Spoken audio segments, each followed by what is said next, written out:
হরে কৃষ্ণ। আজ আমরা শুনব অপরা একাদশী ব্রত মাহাত্ম্য। যে ব্রত পাঠ, শ্রবণ এবং ব্রত কার্য সম্পূর্ণে নাকি যে কোনো ধরনেরই পাপ তা নিমিষেই শেষ হয়ে যায়। তো চলুন আজ শুনে নেই অপরা একাদশী ব্রত মাহাত্ম্য। মহারাজ যুধিষ্ঠির শ্রীকৃষ্ণকে বললেন, হে কৃষ্ণ, জ্যৈষ্ঠ মাসের কৃষ্ণপক্ষে একাদশীর নাম কি এবং তার মাহাত্ম্যই বা কি? আমি শুনতে ইচ্ছা করি। আপনি অনুগ্রহ করে তা বর্ণনা করুন।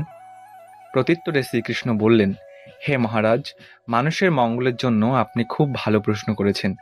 বহু পুণ্য প্রদানকারী, মহাপাপ বিনাশকারী ও পুত্র প্রদানকারী এই একাদশী অপরা নামে খ্যাত। এই ব্রত পালনকারী ব্যক্তি জগতে প্রসিদ্ধি লাভ করে। ব্রহ্মহত্যা, গোহত্যা, ভ্রূণহত্যা, পরনিন্দা, পরস্ত্রীগমন, মিথ্যা ভাষণ প্রভৃতি গুরুতর পাপ থেকে এই ব্রত পালন নষ্ট হয়ে যায়। যারা মিথ্যা সাক্ষ্য দান করে, ওজন বিষয়ে ছলনা করে, শাস্ত্রের মিথ্যা ব্যাখ্যা প্রদান করে, জ্যোতিষের মিথ্যা গণনা ও মিথ্যা চিকিৎসায় রত থাকে, তারা সকলেই নরক যাতনা ভোগ করে। এই সমস্ত ব্যক্তিরাও যদি এই ব্রত পালন করে তবে তারা সমস্ত পাপ থেকে মুক্ত হয়।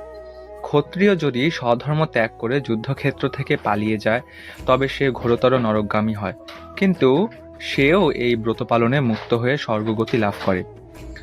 মকর রাশিতে সূর্য অবস্থানকালে মাঘ মাসে প্রয়াগ স্নানে যে ফল লাভ হয়, শিবরাত্রিতে কাশীধামে উপবাস করলে যে পুণ্য হয়, গয়াধামে বিষ্ণু পাদপদ্মে পিণ্ডদানে যে ফল পাওয়া যায়, সিংহ রাশিতে বৃহস্পতিবারে অবস্থানে গৌতমী নদীতে স্নানে, মুম্বে কেদারনাথ দর্শনে, বদ্রিকাশ্রম যাত্রায় ও বদ্রী নারায়ণ সেবায়, সূর্যগ্রহণের কুরুক্ষেত্র স্নানে, হাতি ঘোড়া স্বর্ণ দানে এবং দক্ষিণাস্ত যজ্ঞ সম্পাদনে যে ফল লাভ হয়, এই ব্রত পালন করলে অনায়াসে সেই সকল ফল লাভ হয়ে যায়।